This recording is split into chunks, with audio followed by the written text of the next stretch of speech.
Ce classement détaillé explore 10 incidents majeurs où les protocoles de sécurité des zoos ou la négligence humaine ont mené à des confrontations dramatiques avec des animaux sauvages.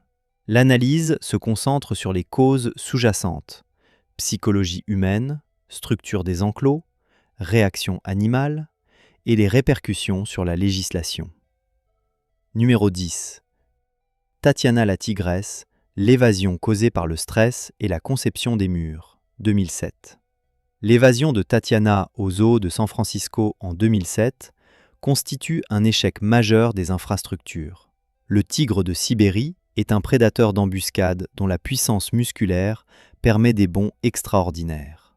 Le fait que le mur de l'enclos soit significativement sous la hauteur recommandée a créé une vulnérabilité structurelle exploitée par la frustration de l'animal.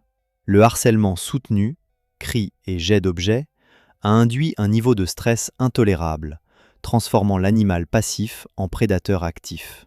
La séquence de l'attaque est remarquable. Tatiana a ignoré tous les autres promeneurs pour traquer ses agresseurs. Ceci suggère une capacité cognitive à identifier la source initiale du stress. La poursuite à travers le parc, aboutissant à une confrontation finale où la police dut intervenir, fut inévitable. L'abattage de Tatiana fut le résultat direct de l'exposition prolongée des civils à un prédateur en état de panique agressive. Les conséquences juridiques ont forcé le zoo à investir massivement dans la modernisation de tous les enclos des grands félins, alignant les hauteurs de confinement sur les normes internationales les plus strictes. Numéro 9. Héroïsme aquatique. L'interruption du Death Roll, 2021. Cet événement souligne que même dans des démonstrations routinières, l'imprévisibilité animale est une variable constante. L'attaque de l'alligator sur la soigneuse Lindsay fut presque instantanée. La technique du Death Roll est une méthode de chasse optimisée pour désorienter et démanteler la proie. L'intervention de Donnie Wiseman fut une réponse de dernière minute, non planifiée. En sautant directement dans l'eau, l'environnement le plus favorable à l'alligator, il a pris un risque immense. Son action de monter sur le dos de l'animal visait à contrôler le mouvement de torsion. L'aspect crucial fut la communication sous stress entre Lindsay et Donnie. La survie de la soigneuse dépendait de sa capacité à maintenir son calme pour diriger son sauveteur au moment précis où l'animal relâchait légèrement sa mâchoire. Ceci est un exemple rare où la présence d'esprit d'un civil a permis de neutraliser un réflexe de prédation mortelle en cours. Numéro 8. L'ascension aérienne de Chacha le chimpanzé, 2016. L'évasion de Chacha, le chimpanzé, illustre le danger particulier que représentent les primates supérieurs en milieu urbain. Leur force musculaire, combinée à une intelligence leur permettant de manipuler leur environnement, rend leur confinement complexe. L'escalade des câbles électriques est un comportement instinctif pour échapper à une situation stressante et gagner de la hauteur. La tentative de sédation a échoué, provoquant une réaction d'exacerbation de l'agressivité typique des effets paradoxaux de certains sédatifs à dose insuffisante. Chacha est devenu une menace mobile et imprévisible. La chute qui en a résulté, bien que potentiellement mortelle pour lui, a été amortie par un filet de sécurité. L'incident a conduit à une révision des protocoles pour les primates, insistant sur la nécessité de dispositifs de confinement électrique ou de double barrière pour prévenir toute tentative d'escalade dans des zones adjacentes aux infrastructures publiques. Numéro 7. Le combat maternel de Las Vegas, l'intervention au couteau, 2009. Ce cas dans le milieu privé a mis en lumière le dilemme face à un constricteur. Tenter de défaire l'étreinte ou attaquer l'animal directement. Le python de 5 mètres de la famille Mélandre exerçait une pression suffocante sur Anthony. La mère, Mélissa, a dû contourner la logique physique. Essayer de dérouler le serpent aurait intensifié la constriction. Son choix fut une tactique de choc. Infliger une douleur suffisante pour briser le réflexe de constriction. La survie du garçon, qualifiée de miracle, repose sur la violence chirurgicale de l'intervention maternelle. Cela démontre qu'en l'absence d'outils spécifiques, comme des outils de levier pour serpents, la réponse humaine la plus extrême peut être la seule voie de salut face à un prédateur dont la force est exponentielle. Numéro 6. Le destin tragique en Indonésie, la dissolution biologique, 2017. L'histoire d'Akbar Salwi Roto en Indonésie est différente car elle s'est déroulée dans la nature, soulignant les risques inhérents au travail en milieu hostile. Le python réticulé de 7 mètres est une force de la nature dans son habitat.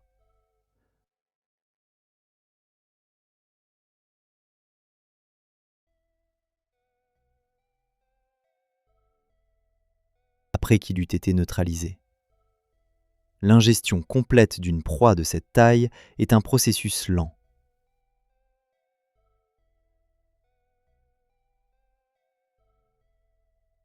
Cet événement renforce la documentation scientifique sur la capacité des plus grands serpents,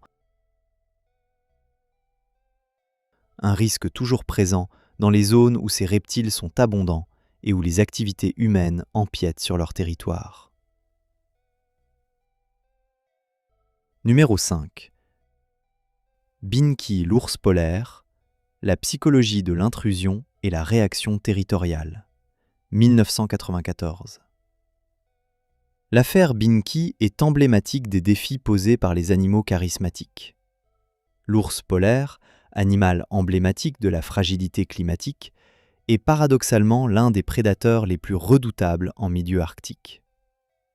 Dans ce zoo, la popularité de Binky semble avoir encouragé une délégation de responsabilité chez les visiteurs.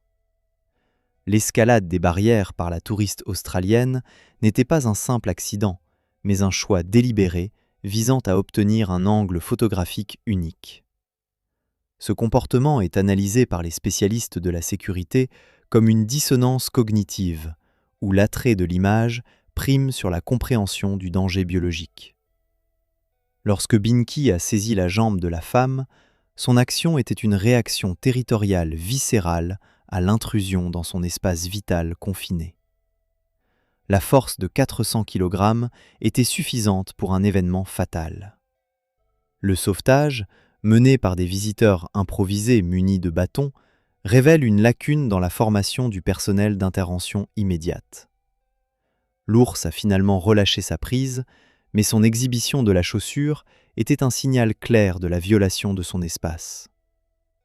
Suite à cet événement, les institutions zoologiques ont dû réévaluer la transparence visuelle de leurs enclos, cherchant un équilibre entre l'immersion des visiteurs et la nécessité de barrières physiques infranchissables, même pour les plus téméraires. La gestion des espèces arctiques en captivité a été revue pour intégrer des zones tampons élargies. Numéro 4. L'usage d'outils par les chimpanzés de Cleveland, 1998. L'incident au zoo de Cleveland a servi d'avertissement crucial concernant la cognition et la manipulation d'outils chez les chimpanzés. Les soigneuses, en nettoyant l'enclos, ont laissé à leur portée un outil qui fut rapidement détourné de sa fonction. Les chimpanzés ont utilisé le bâton pour étendre leur portée et atteindre le personnel. Les blessures subies par Mari Tagliarino ont été profondes et complexes. Ce n'est pas seulement une histoire de force, mais une histoire d'ingénierie animale. La leçon tirée par les installations zoologiques est la nécessité d'un protocole sans outils lors des nettoyages ou d'une ségrégation complète des animaux avant l'introduction de tout équipement potentiellement utilisable comme arme ou levier. Numéro 3. L'attaque fatale de King Leo, 1989. Au zoo de Lincoln Park est un exemple classique de la rupture du contrat social tacite entre le gardien et le grand prédateur. Les lions, bien que souvent habitués aux humains, restent soumis à des cycles hormonaux et à des instincts territoriaux puissants. L'attaque fut soudaine et d'une efficacité. Un tel acte, même s'il n'est pas motivé par la faim, est une démonstration de dominance territoriale qui ne laisse aucune place à la négociation ou à l'intervention non létale une fois l'attaque engagée. La nécessité pour les autres agents d'abattre King Leo fut une mesure de sécurité immédiate et prévenir toute autre confrontation. Cet événement a renforcé la doctrine de ségrégation totale. L'animal doit être dans un enclos secondaire et sécurisé avant que le gardien n'entre dans l'espace principal. Numéro 2. La réponse des dauphins de Miami. Défense de groupe, 1991. Ce cas illustre la solidarité complexe chez les mammifères marins. Lorsqu'un intrus humain a agressé physiquement un dauphin dans son bassin, la réponse n'a pas été isolée, mais coordonnée par le groupe. Les dauphins ont utilisé leur force et leur environnement aquatique pour submerger et neutraliser l'agresseur. Cette réaction défensive complexe révèle une conscience aiguë de l'agression dirigée contre un membre du groupe. La perte du dauphin agressé plus tard en raison des blessures reçues par l'homme prouve que leur défense, bien que légitime, a engendré des conséquences tragiques pour leur propre espèce. L'incident a nécessité une révision des protocoles de sécurité des bassins, insistant sur la nécessité de sécuriser les abords pour prévenir toute entrée non autorisée.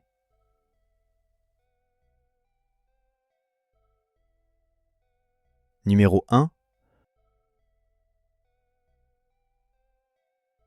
L'effondrement du système, 2011. L'événement de Zanesville transcende la catégorie des accidents de zoo. Il s'agit d'un effondrement réglementaire total. La décision de Terry Thompson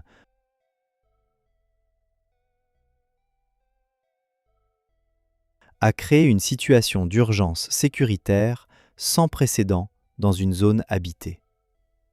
L'intervention policière nocturne était une course contre la montre pour neutraliser des dizaines de grands prédateurs échappés.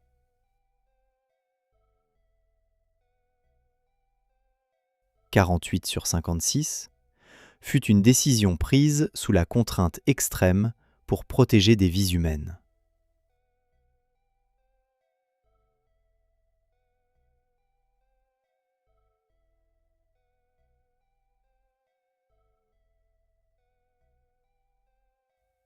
Les répercussions ont été immédiates et nationales, menant à des législations fédérales et étatiques beaucoup plus sévères sur la possession d'espèces exotiques, fermant la porte à de futures catastrophes de cette ampleur.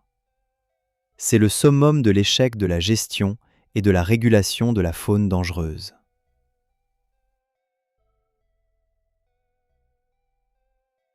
Numéro 11. Moment des cas imprévus. Lors d'une exposition animalière inhabituelle, provoquant une panique immédiate. Heureusement, des membres du personnel de sécurité étaient présents et filmaient la scène, ce qui a permis une intervention ultra rapide. Les équipes de secours et les soigneurs du zoo ont agi avec une coordination exemplaire. Ils ont dû sécuriser l'animal et procéder immédiatement à une opération chirurgicale délicate sous haute surveillance. Grâce à leur expertise et leur rapidité, l'enfant a été extrait du serpent sans blessure grave. Cet incident rare a souligné l'importance des protocoles de sécurité stricts dans les présentations d'animaux sauvages. Respectez toujours les barrières de sécurité et les consignes près des animaux sauvages. La prudence protège vos enfants de l'imprévu. Ces 10 incidents tragiques, de l'ours Binky,